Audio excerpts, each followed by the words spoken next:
call Mekawhai Terry, 5 minutes. I te māngai te whare, tēnā koe, inga member o te whare nei, tēnā tātou katoa.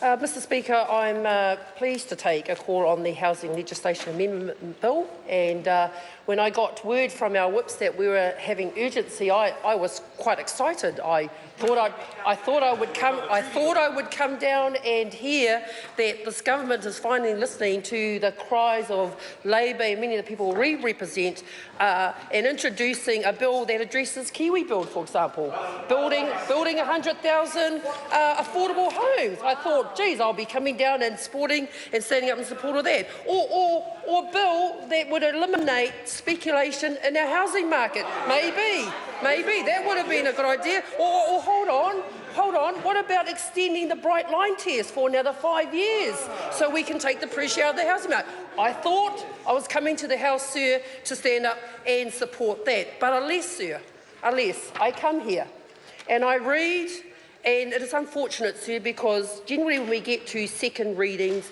we've had the privilege of taking bills to select committee. Where there are areas of this particular bill, and others have covered, we've got 2 areas, it would have been advantageous to the government to have heard from people who are most affected by this bill. And this government, the Minister himself, has denied those very people the opportunity, sir, to present. And it could have been improvement on the bill, like many submitters actually do. But we will never know, sir, because we are hearing this bill under urgency. So, sir, when I look at the information we've got in front of us, I want to reference my contribution to the Minister's own Q&A, his own Q&A, sir.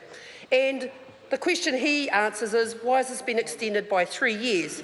And of course, we want to ensure there's transition coverage for those that have started the process. But, sir, I thought if you're going to extend it, you would actually take the time to understand the extent of the problem that we're trying to fix.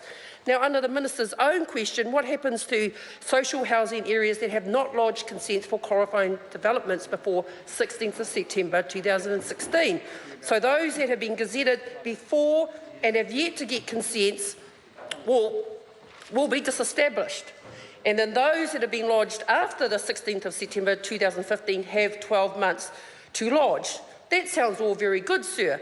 But then when you get down to the end of the Minister's answer, it says this: I have discretion to extend this time limit for new SHAs if I believe best endeavours have been made.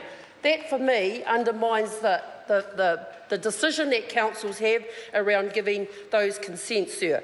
If I look at, will other housing accords be established? Of course, sir, I'm a proud member of Ikaroa Rāwhiti, and we have housing issues that are real in the regions. And that was the other reason why I got excited about this bill.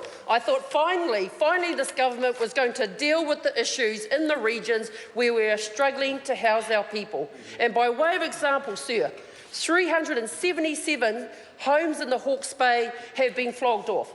377, sir. And how many have been built since the National Party's been in government? 7.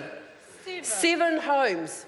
There is an absolute need in our region, sir, and when I look at this bill, it doesn't even address the opportunities that are real in the regions. And so I wanted to come to this House to flag the regional flag, because this government seems to forget about our regions. Finally, sir, in the minute that I have left, I want to make a short contribution about Part 2 of this bill, and I support the cause from this side of the House that it is too important a part of this bill not to go to select committee.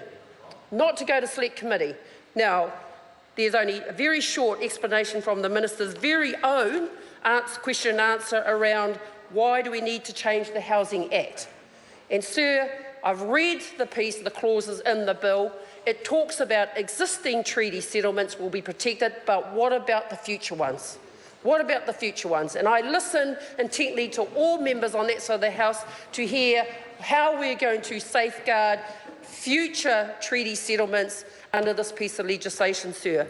So that's why I stand in support with Labour on this particular bill, sir. It goes well short to addressing the housing shortages we have throughout this country. And if the government was listening, they would separate the bill and we could have addressed it appropriately. Kia ora, Sue. I call Kanwaljit Singh Bakshi.